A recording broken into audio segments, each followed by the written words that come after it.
welcome to All the Stitches. This is episode 48 and Flosstube number 17. My name is Colleen and I'm coming to you from the dreary and wet lakes region of New Hampshire in the United States. Today is March 6, 2024.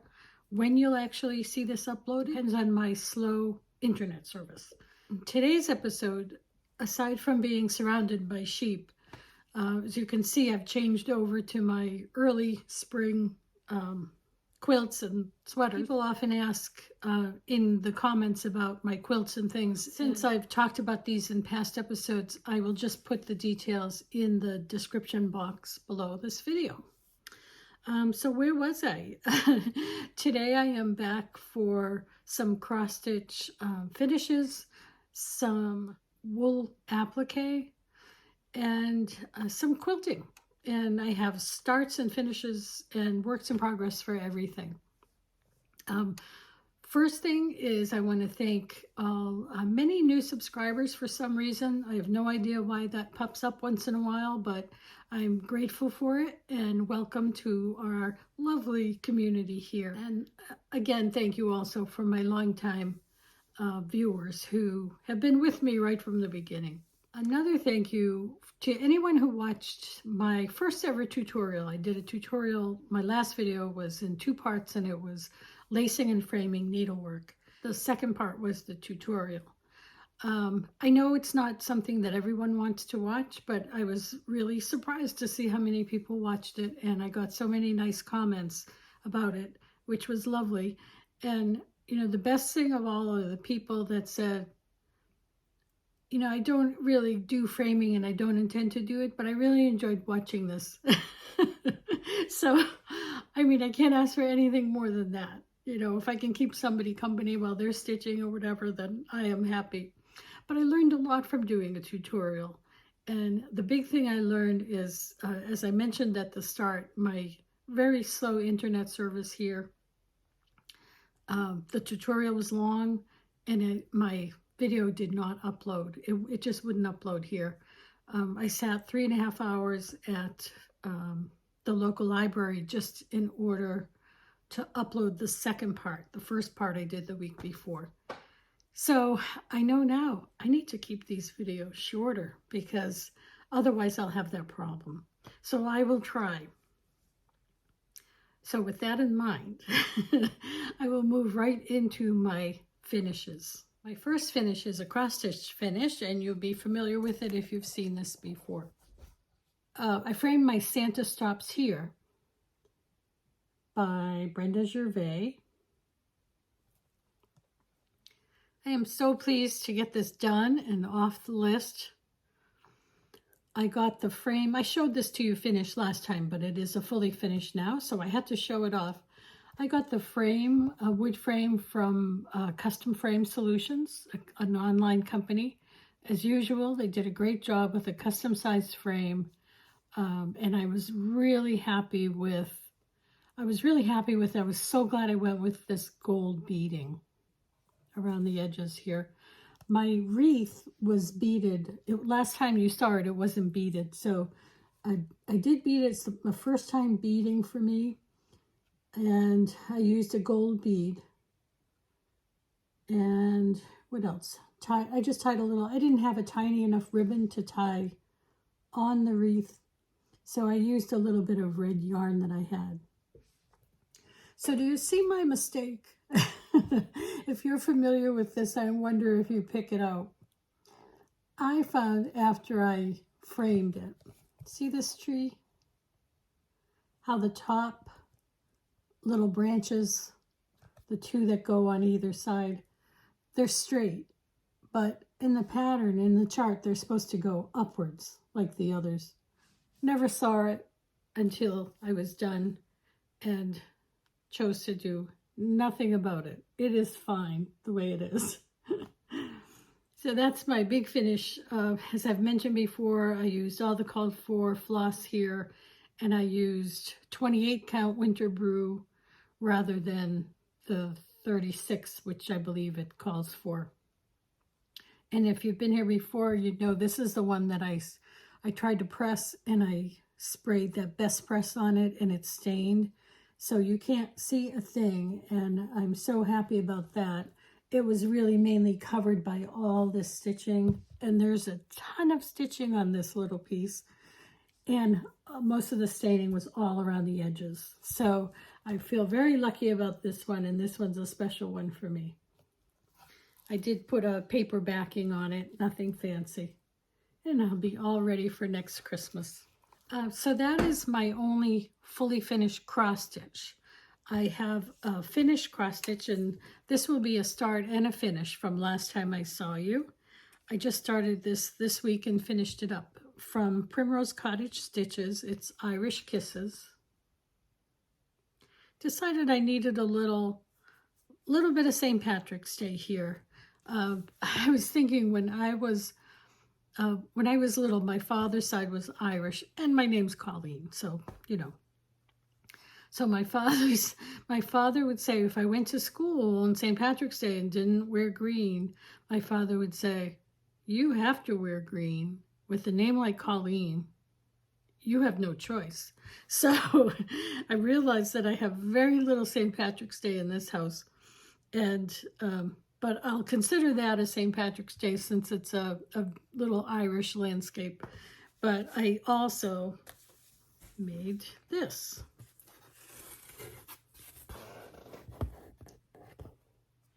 It's just a simple little stitch, but I thought it was so cute. And I used just a 16 count Aida in white. And one of the greens was called for, the other one I didn't have, so I just put in whatever I had. I have no idea what it was. So I'll probably make this into a little pillow kind of thing like this. And maybe you'll see it next time. I think I'll show you another finish. This one is a wool applique piece, and I believe I showed this to you when it was in progress. It is the Winter Friends banner by All Through the Night. And this was really fun to make. And here's the little banner.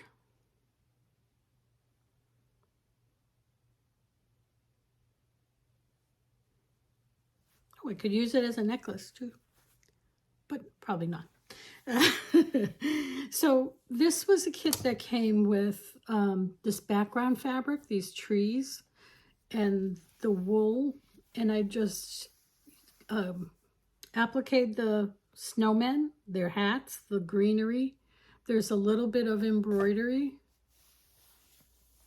and some French knots. And I added the buttons for eyes and the buttons for the berries. It's backed in flannel, and it was a really quick, easy stitch. I did a Christmas one and saw the snowman at the same time and thought, I need that snowman for winter. So I'm really glad I have it. It's still winter, I could hang it, but I'll wait till next year. And now I'm going to show you my, my current works in progress. And here's the big one. I've really been working very hard on Crocette GoGo's Winter Sampler. Mainly, I just want to get to all those animals in the bottom. I'm using all the call for colors. And I think I've shown this to you before, but if you bobbin have you tried using these? I love this. You know, it's from Firewood Lane on Etsy. And I just find it keeps the threads from, you know, opening up and having like porcupines all in your bag. So I really love these, and I think I want to get more of them. So here is my progress. It's quite a bit from the last time you saw it.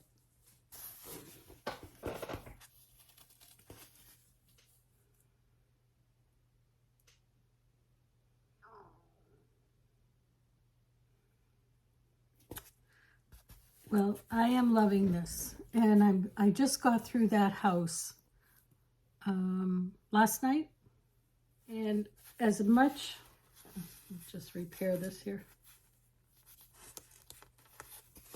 as much as I've loved it, and I love the design, and I love working on it, it can be frustrating because I made a mistake early on, and I didn't realize at the time, but this owl, no, this owl is a little bit higher than this owl. Now I can live with that because it's so hard. I think it's a stitch, you know, and I can live with it. But before I realized that owl was off, I had placed these trees. So I don't know how well you can see it. It just glares. It glares out at me. This tree is 2 stitches away from the border. It's supposed to be 1, but I can live with that.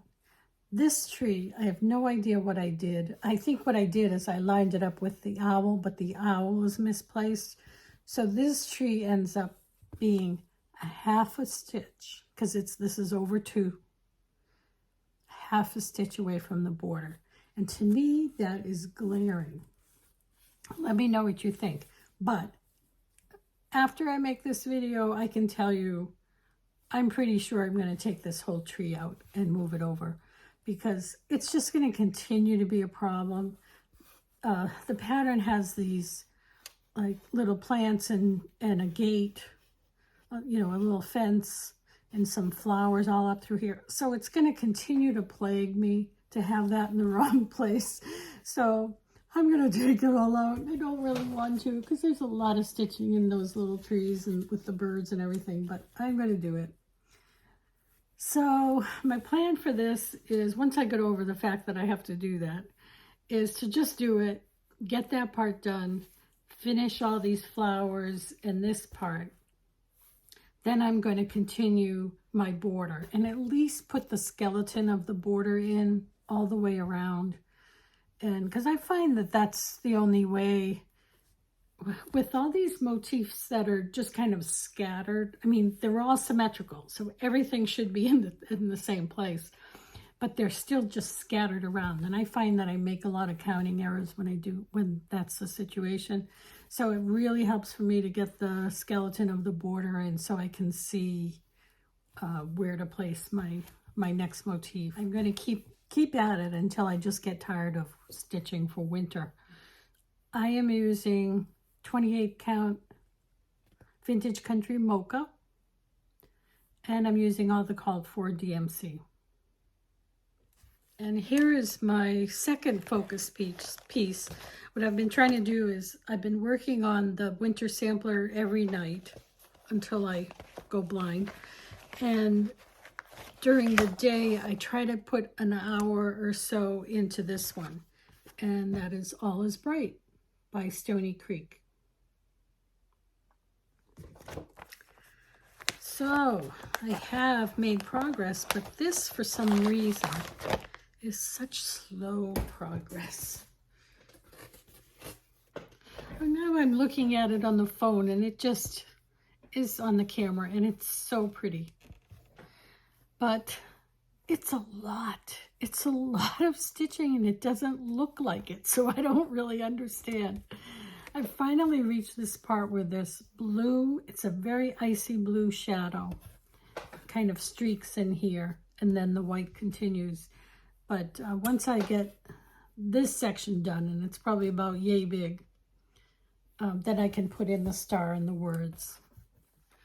This is on a 28 count Crystal Dwarf Lugana. And see, it has that lovely sparkle to it. Which actually, I think this is why it's so slow going. It's a beautifully dyed piece of fabric. It's a really tight weave. And because of the sparkle on top of that, I almost feel like the strands in the fabric have melted together, and I have to sometimes dig around with the needle to find where the hole is. Labor of love, really, because I do enjoy it, and I think I'm really going to love this piece when it's done. So that is All Is Bright from Stony Creek. My next work in progress in the cross stitch world is, oh gosh, did I tell you I made a bag for this? course, you don't know what it is because I haven't told you. This is my Stitched Modern temperature stitch. Little tiny flying geese.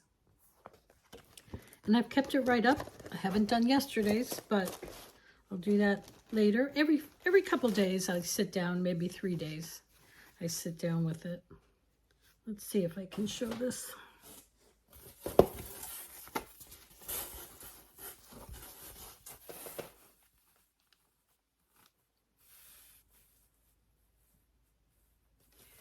It's 9 stitches a day. I can handle it.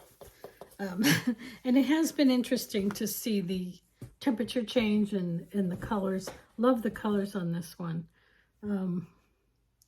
The other interesting thing is my friend Carla from the Carla Knits podcast. She's out in Nebraska, and she started to do it. And she sent me a picture of hers the other day, and it was so funny because her colors are a lot warmer than mine. Mine are all these icy kinds of blues. They're starting to turn a little green, but I don't have all those warm colors that she does. So it's fun to see what other parts of the country look like with these temperature projects. So that's why I showed you. So that was the flying geese. So I wanted to show you my bag, which is a flying geese fabric from Spoonflower. Okay, so here's the plan. I'm going to go through my quilting projects that I'm working on right now, and then I have some acquisitions.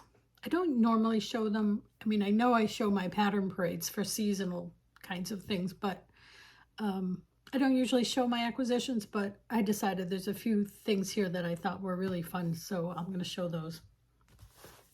Okay, but first, here's my big quilting project right now. And it's not new, but it was new to me. The Temecula album quilt is from the Temecula Quilt Company. And if it looks familiar to me, or if it looks familiar to you, it is a quilt that hangs behind Olivia from Pumpkin Hollow Quilts in the summer, and when she does her videos. And I really have admired it for a long time. And I shared a picture of it with some friends, and so now I have a bunch of friends that decided to do it as a quilt along, which really kind of finally spurred me on to start. The pattern was originally written to be a quilt along, but I looked at it and I said there's no way I could keep up because I don't have as much quilting time as I used to, and I don't want that pressure on me. Plus there's other things I'd like to do too, and not just quilt. So one of the girls broke it down into an 18-month quilt along. And you know what? I think I can handle that. So that's been really fun. So here, I'm just going to show you, occasionally I will show you these blocks that I have made so far. And I have kept up. I am not done with March yet, but it's still early. And I have everything cut out for March. So I just have to come up here and sit at the machine and do it. But here is a January block, so there were 2 of them.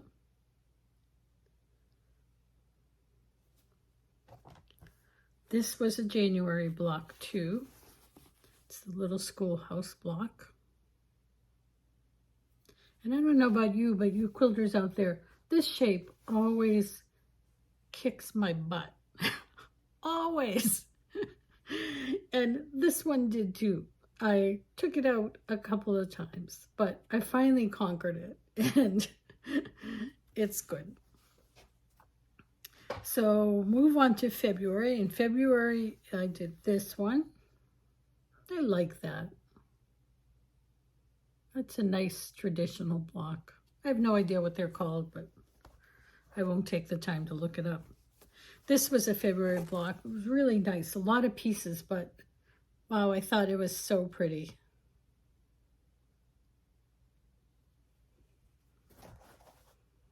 And I love a blue and white quilt. So now we've moved on to March, and I can't show you because I have the pieces. It's a basket design with an applique flower. the pieces of the basket are laid out on a board, so I can't really lift it. But I did start this applique block, which is this, I can't remember what this is called. And it's not placed down, it's just pinned down lightly. I have to, I can't really pin it all down before I start sewing. I was just trying to place it. So that's one. And hopefully I'll get on to the others pretty quickly and keep up with these girls. I decided to start a project that I had picked up the pattern and some fabric for, or it was a kit in I think 2020, and that is for Evergreens by the Woolen Needle. And I have a thing for trees. So I thought, well, this would be a lot of fun. So this is wool on homespun fabric. So it's wool on cotton. And I'm just doing a simple blanket stitch around the edges in a good, easy pick up and just stitch without any thought, which is nice. It's nice to have one of those projects to bring to a stitching group or something. But you can see that there are, I think, 4 different trees. I've got them all adhered down onto the cotton, and I can just pick them up and do that real basic blanket stitch. And I think that'll be a nice little quilt. In the quilt guild that I belong to up here, they do a President's Challenge every year. And I probably am not the best guild member in the world, though I love quilts and I love the social aspect of meeting as a group. But I often don't take part in those kinds of challenges and things because for me, I feel like I have so many things that I want to make that are kind of on the list or on the list in my head that I don't want to take the time to deviate from that. I want to just make what I want to make. So when it comes to these challenges or any project, if it's something that falls in line with something I wanted to make anyway, and I can make it work with that, then I'll do it. This year's President's Challenge is an attic windows quilt. And if you're not familiar with that, with what that is, I'll put a photo of sort of a traditional attic windows quilt up here.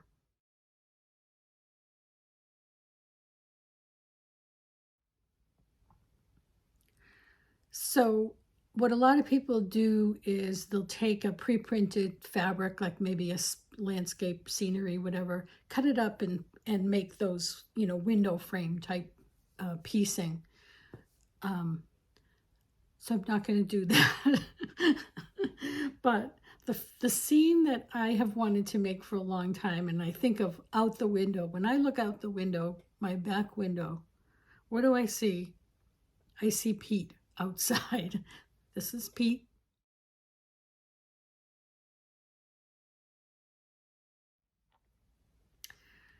And I see Pete outside, and from the time he was a little puppy, he would go and sit on we have these enormous rocks out there, and he would climb up on these rocks and sit there and think he's king of the hill.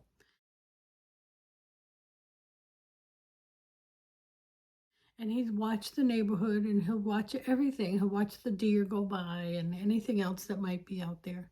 He did bark at a bobcat the other day, which surprised me because he doesn't bark much. But he'll sit beside the bird feeder and actually just sit quietly and watch the birds come to the feeder. And they don't, he doesn't bother them, and they don't bother him, I guess, because he just watches them. And he's done that from the time he was a puppy. Now, this is the dog that he's 2.5, and he is still a wild boar. You let him in the house, it's like having, I always say, like Wile E. Coyote in the house. And yet he's outside. He's the most peaceful little big fellow, 100-pound peaceful fellow. But anyway, long story short, it's hard to get his picture out there because if I walk out there and try to get it while he's sitting on his rock, he'll jump up and he'll come to greet me. So anyway, I've been taking pictures from the window and, you know, the camera just picks up the screen more than it picks him up. But that's kind of that is what I see when I look out the window. So my design is going to be, I just drew it out very, you know, really just sketched it out. Here's my design. Here's Pete. That's actually a very small Pete. I'm making him bigger than that. And then I'm going to superimpose the window shape. I might do it like a border or something. So I'll have the window shapes on there too. But it's really not a traditional attic windows per se, but it will have that appearance. And I did get a start on it. I almost didn't show you because it's not sewn down and it's a little wonky, but I'll show you because we're friends, right? So this is my start to it. And I chose to do it because right now it's still snowy outside, although it's melting fast, but I chose to do it with a snowy appearance and not a grass appearance. And I took a lot of artistic license. That's not exactly what you see when you look out, but it's close. A lot of trees out there. Those are his rocks, and that is just a paper cutout of the photo, and that'll be his size. So I have those trees to stitch down and the rocks, and I have to make him, and then I have to do the attic window shape. So that's just a fun thing I thought I would share with you, and then I'll show you when it's due in April, I think the middle of April. So I have to get moving on that. Okay, so quickly I'm going to show you my acquisitions, and these are all cross-stitch acquisitions. And these are old, I think 2015 patterns, but I came across them and I fell in love with them. I found this one, and then I went on from there. This is from Country Cottage Needleworks. Whoops. And it's Afternoon in London. I know that's not so easy to see, but they're very cute. They kind of remind me of the tiny towns, but they're specific, you know, they're more specific. And then I saw, oh, they have other cities. So I got Paris, and this might be all they have, I'm not sure. Paris and Rome. Now, the reason I got these is, these are the trips in the past, long past now, that I've taken. So I've been to these cities, and I thought, my husband used to belong to an international organization through work that he would have to visit some city in the world for a conference once a year. So I could take the time off when I was working. I would tag along with him, and it's a great way to travel because, you know, those places always put you up in a nice hotel in the middle of the city, and you know, and his airfare and everything was paid, and the hotel during the time we were there were paid by his company, and so we just had to, you know, I just had to pay for myself. So that was a great way to see these different cities in the world. So when I saw these, I thought, oh, I have to get those. And I don't know if I'm going to do them individually or put them all on one. But the other thing, I went searching. And if anyone has any ideas, let me know. I went searching for, I'd love to find one like this, but they don't seem to have any more. But I'd love to find one for Sydney, Australia, and one for Dublin. Now, we didn't go to Ireland with business, but I've been there a few times just as a tourist. But I'd love to find something like that. And the other day I was thinking I should dust off that Mac Stitch software that I have on my computer and take a look at these and maybe try to design my own if I can't find anything that's similar to this, because it would be fun to have them all kind of together. So the fabric I got for this was, it's the called for fabric, and it is 32 count water lily, and it's a lovely sage green. Wow, is it stiff? I don't know. I know they soften up, but. And then I just got, I'm not going to take them all out, but I got the call for colors for all of them. I think that seems like a lot of colors, and might be something else in here too. I don't know. Do you ever buy floss for something and then you get the floss and you have no idea which chart it belongs to? I hate when that happens. Is that just me? I doubt it. So that was fun. I wanted to show you those. And the other one I want to show you is, and you know, this is crazy, but this is thanks to my friend Gloria. My friend Gloria from over in the UK, who we've met through this cross stitch channel. We're virtual friends at this point, though I hope someday to meet you, Gloria, somehow, somewhere. And she sent me a picture. She's an enabler like I am. So she sent me a picture of this cross stitch, and it's a full coverage piece, and it is called After the Walk, and it is from villagerjim.com. Never even heard of this company, but look at that. Look at him or her. I have never done a full coverage piece, but oh my goodness. I had to do this one. I have to do this one.